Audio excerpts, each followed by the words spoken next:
Good day, everybody. How are you? Welcome to Morning Talks with Ro. Listening to a little classical music. It's a gorgeous day today in Cali. Drinking from my Power Up cup. Hey, now, if you want one, check it out at RhonaBennett.com. It's only a few left. Welcome back, right? Haven't been doing Morning Talks with Ro in a couple weeks, I want to say. It feels like a minute. Been doing some very interesting travels. Before I think I spoke with you last time, I had yet to go to MMC 30, so that turned out epic. It was amazing to spend time with my counterparts, you know, people that I created some incredible foundation with. Hey everybody, as it pertains to just growing up, right? And especially in the entertainment business. So shout out to my fellow Mouseketeers. Shout out to all the fans who came and supported the event. It was amazing. We had an incredible time. Soul Sunday turned out better than we anticipated it would. I don't know what we would have expected. We just hoped that it would go over well, and it was so impactful. It created breakthrough for a lot of people. So very, very powerful. Welcome to the conversation, everybody. How are you? It is Morning Talks with Ro.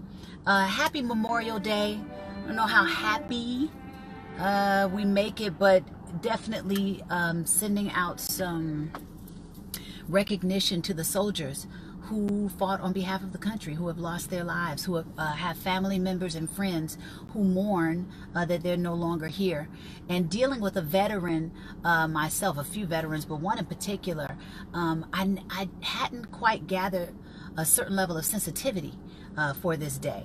You know, we done turned it into cookouts and barbecues and you know, really don't necessarily connect to the reason that we're having Memorial Day in particular, but there are a lot of people who have dealt with trauma, catastrophic things going to war that they have to live with every day. Fallen soldiers and comrades next to them, and they carry those images and have to work on reworking their mindset. What do I want to say, compartmentalizing some of their experiences. So very special recognition to the people that are truly dealing with some things on Memorial Day. Hey everybody, it's hard to see me in the sun. Is there sun blocking me, you guys? I thought I moved into a pretty decent space. Let me see what y'all are saying. Oh my goodness, everybody's talking. What up? Let's see. MMC 30, happy Memorial Day to you. Yes, Lena says, hey Lena, hey, really wish you could have been at MMC 30. It was amazing. Nancy Shrek, so nice meeting you. Soul Sunday was incredible. Bless up, Nancy, it was amazing. Nancy, did I speak with you in particular? Was I looking for you after Soul Sunday? Hey Van, hey Shirley. Let's see. Oh, thank you, Nancy. Let's see. The better. Oh, awesome. Okay, good. Somebody said they don't see or hear me. Amazing to meet you too, Jenny. Can you guys see and hear me before I continue? Can you see and hear me? Lena, I'm not sure. Is anybody else just seeing the comments? Hey, Corey. Is anybody else just seeing the comments? Okay. We spoke Friday night. Bless up. True inspiration. No, you're good. Okay, thank you, Kirkland, for the feedback. You got it, Aaron. What up, y'all? So, yeah, how about this? Welcome back to everybody who normally tunes in to Morning Talks with Ro. You know what I've been getting a lot of people to come to me and ask me about of late? And I want to go ahead and pose this question to the group because you never know who's dealing with this thing in particular, possibly on a regular basis. And maybe you all in here have some breakthrough tactics that you use in order to move through anxiety. Who in here is dealing with a lot of anxiety? And thank you for the feedback, you guys, about being able to see me, because I was thinking that maybe y'all couldn't do that. Okay, hey, now they say the sun hit me just right. That's what I want to hear. They may need to back out and come back in. Okay, we're fine. Great. Great, great, great, great, great. So, who in here, bless up, welcome to the conversation. Who in here is dealing with a lot of anxiety?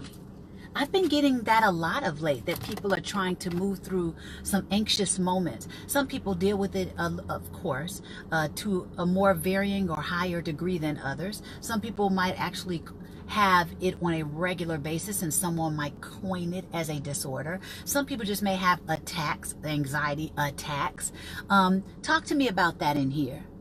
Oh no, Renee says it's her life. Okay, Nancy says, my 10-year-old son deals with anxiety. It's tough to deal with as a parent. That's interesting for him to be so young, to be dealing with anxiety on that level. Nancy, if you could unpack that for me. What do you mean when you say your 10-year-old is dealing with anxiety? What does he describe to you? Michael, welcome to the conversation, darling. Renee says she has and PTSD.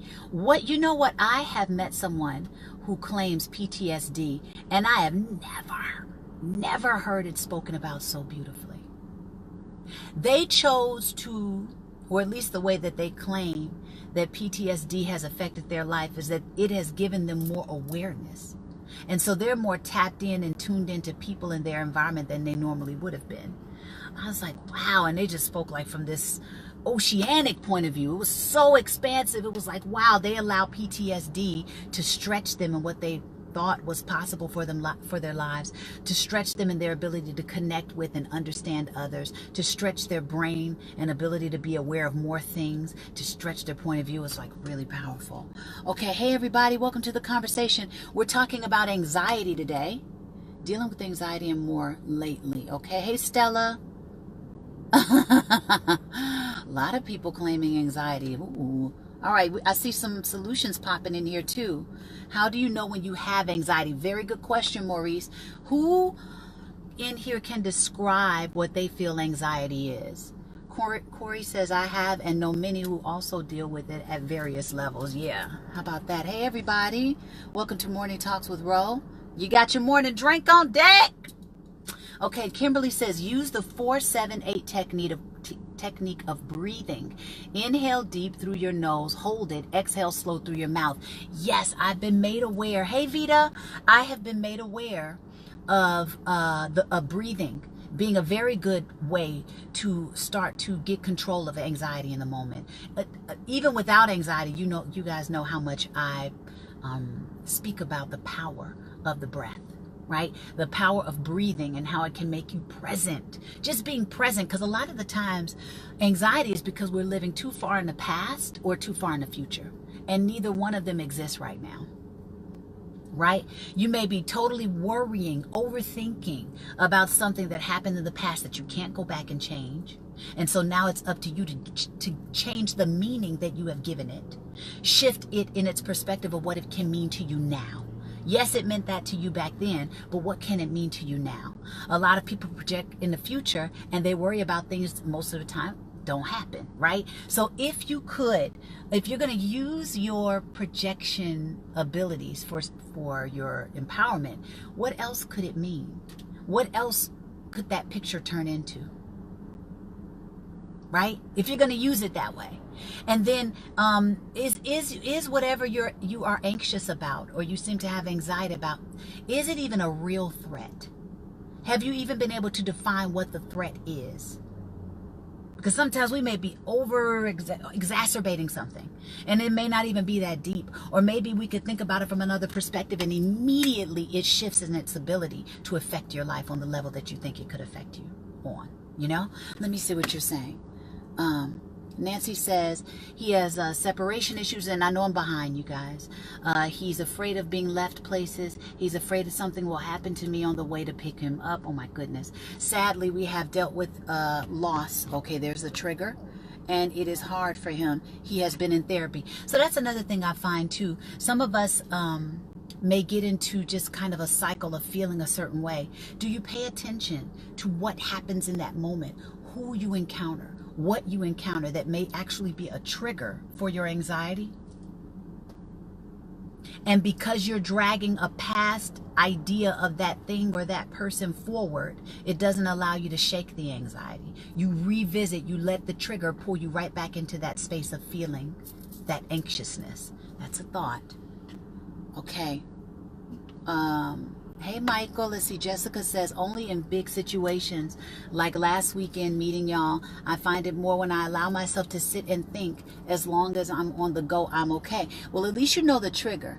And I find that once we know where things come from, then we can work on giving them new meaning. We can work on shifting what we want to do in the moment, how we want to respond in the moment, and what we're going to allow the thing to mean to us in the moment. We have the power to do that through choice and what we give our attention to, right?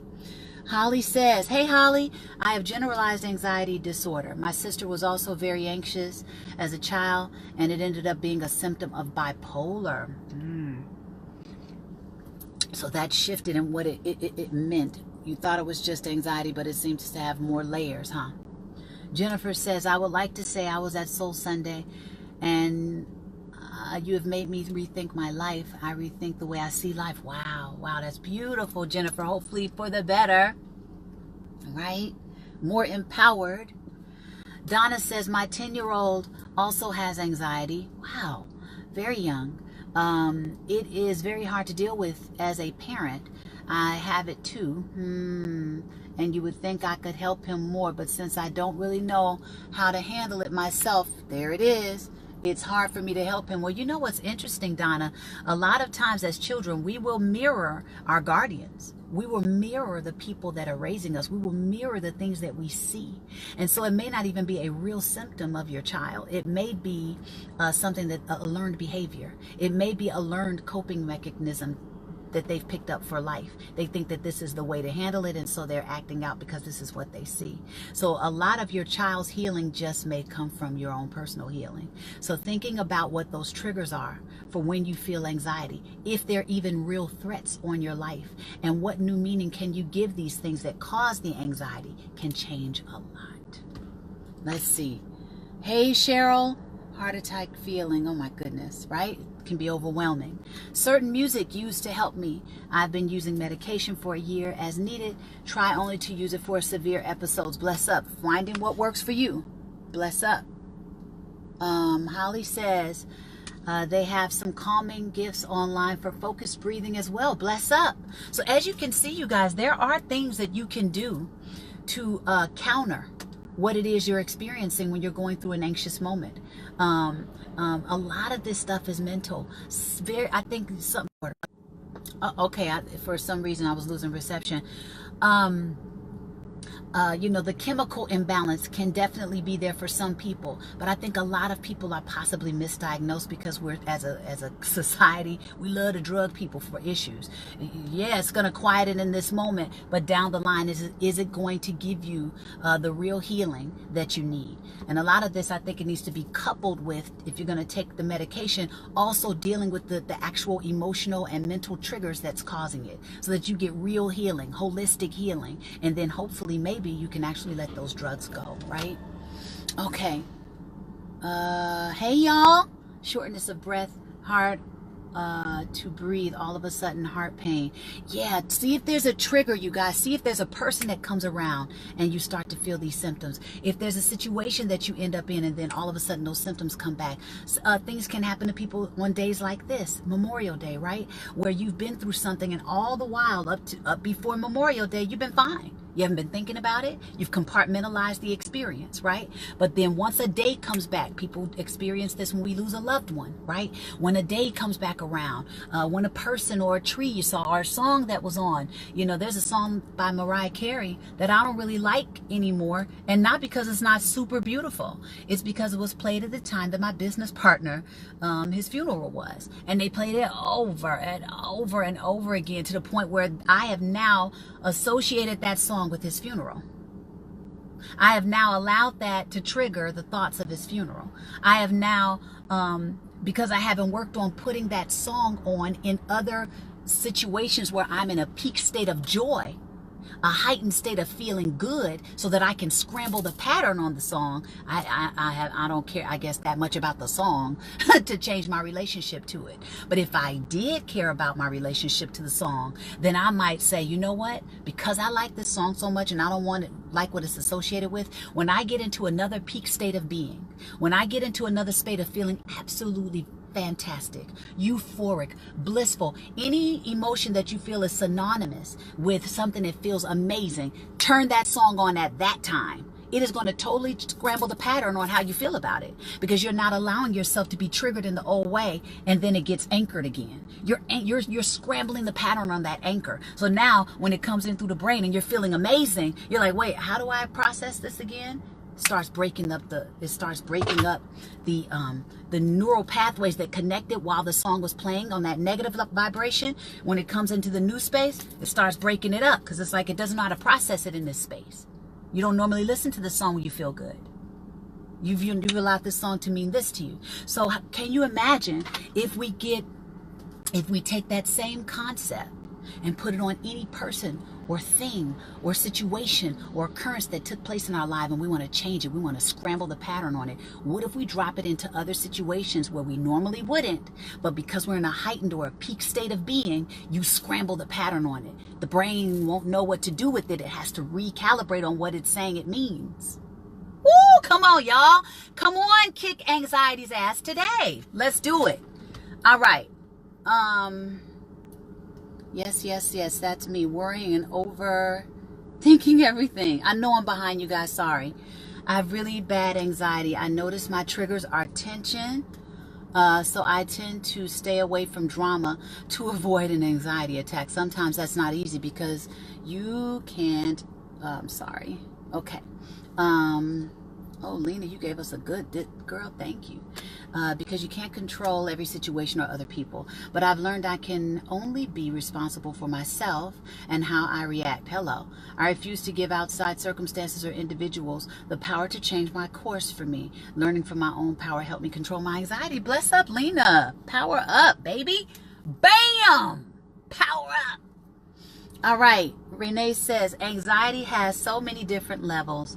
I've had it to a point of not being able to leave my home. The way I look when in the mirror is crippling to me. So yes, sometimes it's something that we have to do. If you know that if your body image is challenged in your mind, if just something about you don't like, let's actively work on those things within ourselves so that we can shift our relationship in connection with it, and then we can change our experience. We can do new behaviors, new patterns that we can get involved with. But we got to do the work.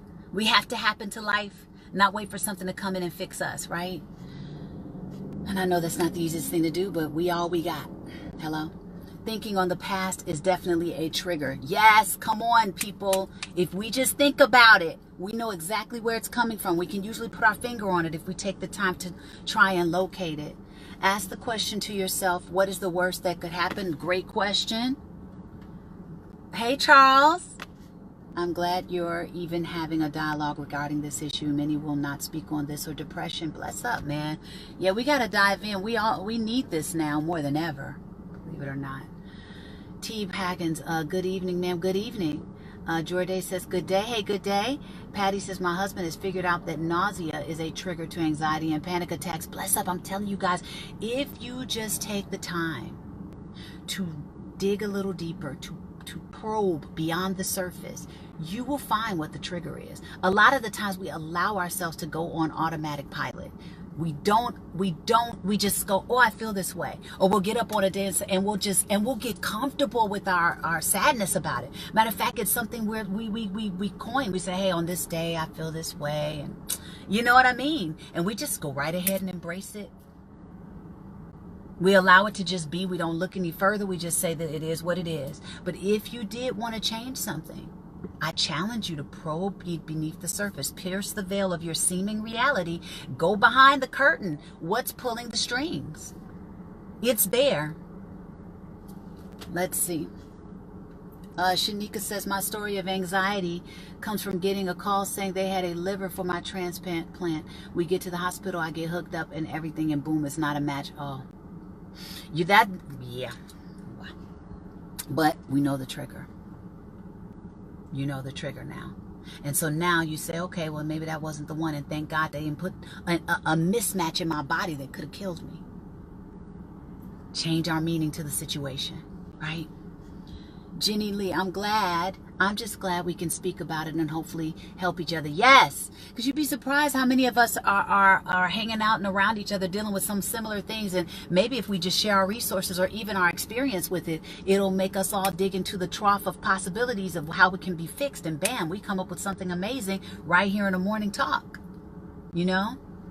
Thank you for your contribution to last weekend. Your talk on Soul Sunday was so powerful, and how I can be a supportive wife as my husband deals with anxiety. Bless up. Bless up, baby. Love it. Use essential oils. Probably like to walk. Beautiful, Vita. I've had an attack that made me feel as if I was going to die. Yes, people do have that. Can you imagine if you start to use these tactics in the moment mentally, that you can scramble the pattern on that stuff? And even if you don't stop it entirely, you can reduce its power in your life in the moment. It doesn't have to make you feel like that, because you start to take control of your mind. So much of the shift that we're looking for in life comes from a shift in your mindset, a shift in perspective, a shift in what meaning you're giving something, a shift in what you allow something to continue or not continue to mean to you. All right, let's see. Essential oils are awesome. Reason I like essential oils, aside from their just physically, naturally beneficial effects, mentally, if you, just like we're talking about with the music, right? We can anchor things. We can use things to, woo, come on, y'all. We're about to talk about science a little bit. We can use objects and things and people and situations. We can use them as triggers for ourselves. We can program our environments. We can program certain things to mean something to us, so that when we see it, when we smell it, when we hear it, it automatically induces that feeling or that state of being that we desire, because we have so much associated good to this, good to this, good to this, good to this. And now whenever I come into this, it means good. We have the power to program triggers in our environments. How amazing is that? Now you have to do it over and over and over again. Makes sense, right? We're creatures of habit. You know, but if you're willing to put in the work to do it over and over again, this to good, this to good, this to good, this to good, this means good. Now, when I turn on this song, if I've always associated this song with me dancing in the house or cleaning up and getting things accomplished or finishing that paper, you know, I always do my schoolwork to this and I always get things done. Whenever I turn that song on, it might turn on a feeling of productivity, a feeling of just happiness. You know, that's how powerful we are. We can program people and things and situations. We can create our own triggers, so that when we pick it up, oh, if I always drank out of my Power Up cup, right? When I did amazing talks, I probably would start to feel like, you know what, whenever I had a Power Up cup in my hand, I get it in when I'm speaking. You know, next thing you know, I want to carry a Power Up cup everywhere with me, because for whatever reason, whenever I feel like I got this thing, it's like I kick into another zone. We can do that with anything. Isn't that powerful? Okay. Thank you, Maurice. A good friend of mine has anxiety. Are there any foods or diets you know that can refer her to remedy this disorder? Well, I don't know about any foods in particular, but I do think that having a more alkaline diet, you know, accessing more plant-based vegetables and foods, giving life, living food to life, is a great way to combat anxiety. Living things to a living thing, that's going to automatically up level your health level, your vitality, your energy, your clarity. Clean diet, feel me? Plant-based diet. Let's see. Do I get anxiety? I wouldn't claim it as anxiety, but yes. I think I have anxious moments for sure. Absolutely. Absolutely, yes. Let's see. Jordan says, for me, overthinking and fear are the main causes of anxiety. while taking my test, I question myself, will I pass, will I fail? Right, all projections in the future that probably won't even happen. All projections that are saying, will I fail, as opposed to, how's it going to feel when I succeed?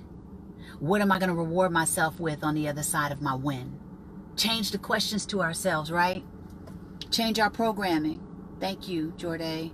Debbie says, I have songs I can't listen to because they were playing in bad moments as well. Right. So if we want to change our relationship to those songs, reprogram where you put it. And usually you want to do this when you're in a peak state of being, meaning if you, on a scale of 1 to 10, 0 being the bottom, 10 being the top, when you're in an 8 or above, that's when you reprogram any trigger you want in your life.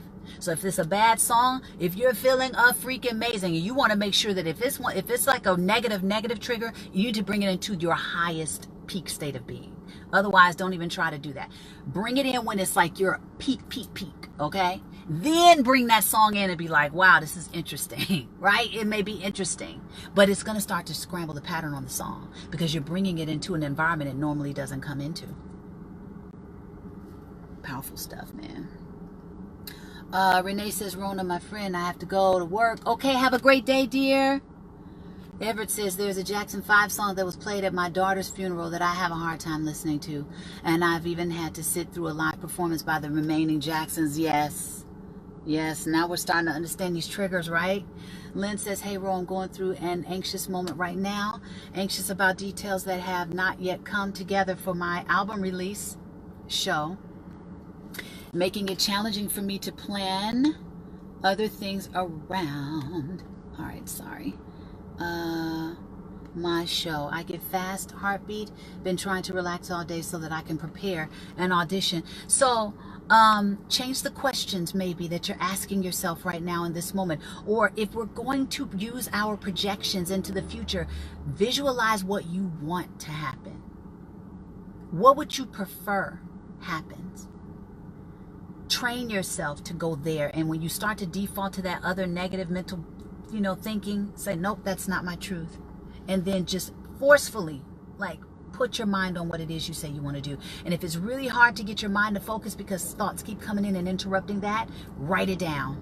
Write it down with full detail. Write down every detail of the amazingness of that which you would like to experience. Then bring that detail to your vision. Start to scramble the pattern. Let's see. Colette says it's all about those neural pathways being rewired. Hello. Come on, man. We got to bring the science. Neo says, I need to try that with Sade music. I love her, but was in a horrible relationship during the height of her mainstream presence. Wow. That would be very powerful to do. Kayla. Hey, baby. You're preaching today and your jewelry is cute. Thank you, Insta. Tressa says, hi, Rhona. I finally get to watch your video live since it's a holiday. Bless up. Happy Memorial Day to everyone. Corey, I love you forever. Thank you for this. It really helped. Bless up. I'm glad. Glad. Yes. Kathleen says, my sister has had bad depression and she has been on medication for many years, aside from when she was pregnant for a number of years. I feel like in the last 2 years, she's getting much worse. Okay. I don't know what to do to help her. I brought her to MMC 30 and she had a great time. I always tell her I'm here for her, but I don't know if there is something else I can do. Well, if anybody wants to do any one-on-one coaching with me, you can hit me up at rhonabennett.com. Check out the coaching packages. I'm getting ready to roll out a totally refreshed website, so I'm excited about that. But in the meantime, you can go check out what's there. Go to the coaching page. I believe it's under the coaching tab. Look at some of the packages. And if anybody wants to do any live Skype coaching with me, let's get it in. You know what I'm saying? Because I would need to find out a bit more about who she is and her layers of how she thinks and sees life, and what her goal is for herself, if she even has any. I need to probe a little bit more to be more sensitive to her particular details, to hopefully give the right kind of advice or resources or guidance. Let's see. Donna says, with my son, it started when my mom passed, he told my sister that he thought it was his fault. Wow, because he was sick when she died, but she had pulmonary fibrosis, and now looking back, I wonder if he was sick because he knew his grandma. Sorry about that. I just had a call come through. When I started to deal with the complications of the melanoma mole that they said I had on my abdomen, I felt like that got triggered more when my father, I found out he was sick, because I had had that on my abdomen for 2 years, and it was just kind of laying, maybe a little dormant, you know. It was like very small increments of growth, it seemed.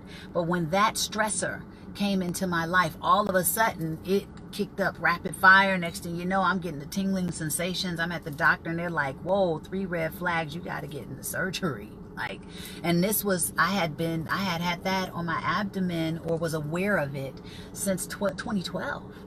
I didn't get any idea that it was something wrong until the middle of 2014, you know. So it's interesting how stressors can kick some things into gear. Rebecca Gross, Miss Rowe, your voice is so soothing. I want you to be my personal life coach. Bless up. Come on over to PPU. I have work-induced anxiety, but I'm a teacher and it's summer. My goodness. Rebecca, it would be my pleasure to have you see if PPU would be a good fit for you. We have an amazing, amazing family over there. Sarah says, I have a very hard time figuring out my triggers, even with therapy. I have attacks, thinking of dying, driving over certain bridges, going to restaurants, movies, alone, helping my parents around, let's see, their house, etc. Any advice from anyone on how to figure this out? Thank you for your transparency, Sarah. Has anybody dealt with these extreme fears? I mean, one of the first questions that comes up in my mind is, are those threats really real? Are they really real?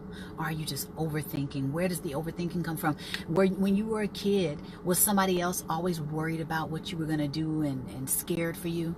You know, where did that trigger come from? Where did that learned behavior to worry about everything? Where do you think that might have come from? Hey, now, I like that, Shanika. We blessed out, ya. I know I'm so behind.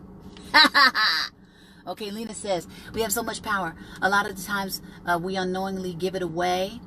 But it's so empowering to realize if you want something, you can have it. If you want to change something, you can. Instant gratification isn't always the best way. Life is a marathon, not a sprint. Come on, speak, mama.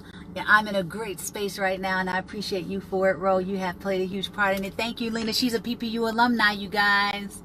Candace, anxiety for me comes from unexpected and emotional events, like losing my mom at 11, to relationships, to not knowing if you are making ends meet, and then top it off with a chronic illness. Hey, Candace.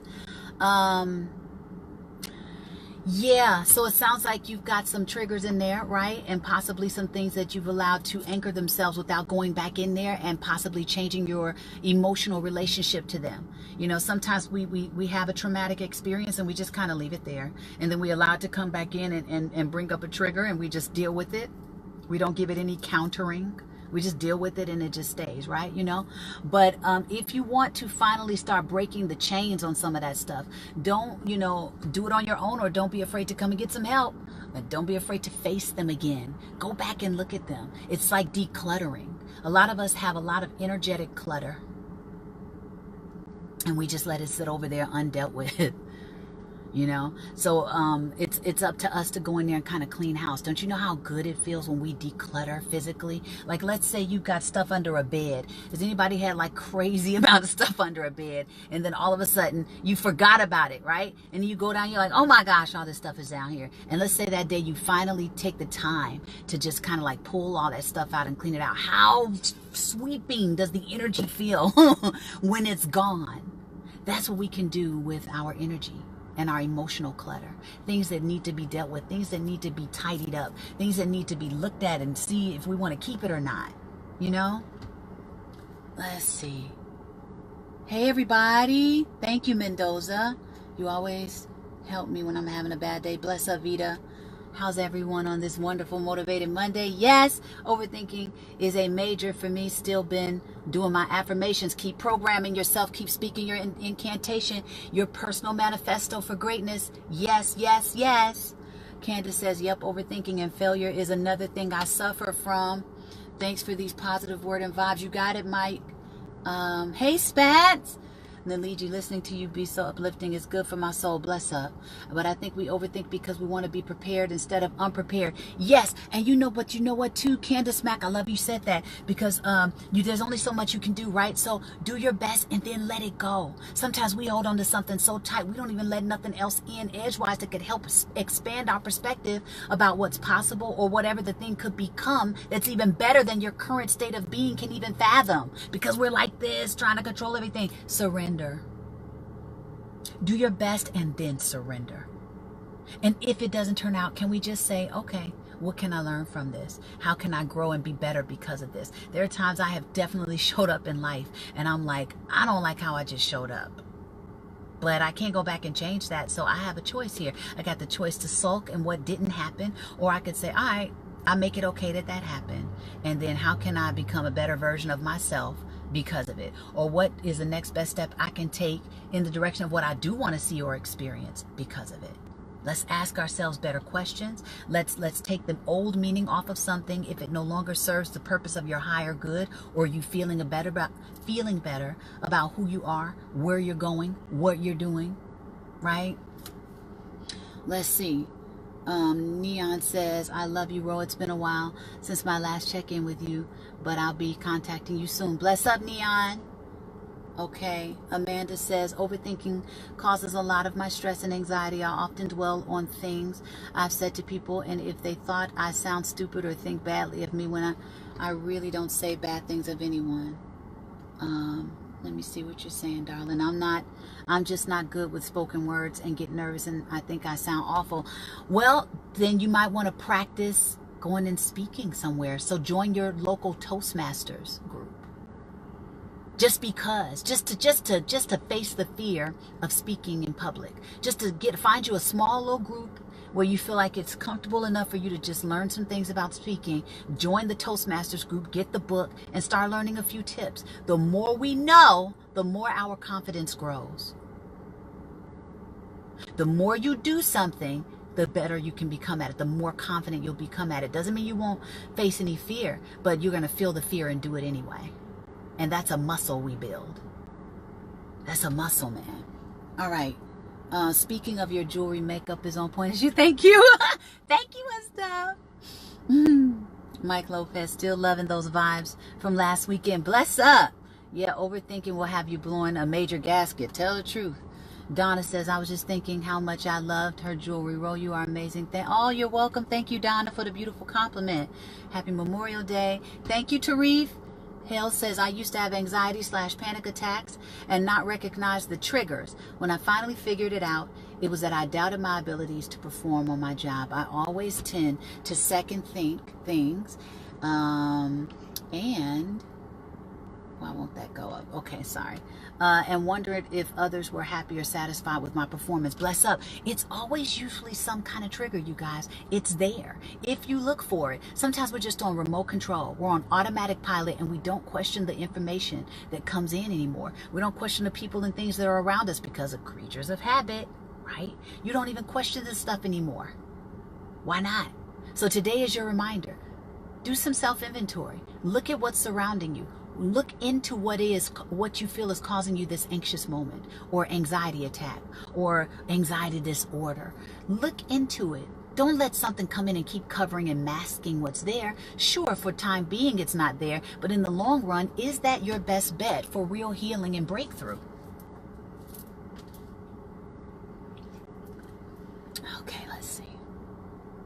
Hope you're well, my sister. Hey, Joseph. I am a brand new father. Bless up. Congratulations. My daughter, Rose Victoria, was born this past Tuesday. I'm excited but nervous at the same time. Thoughts? Embrace it.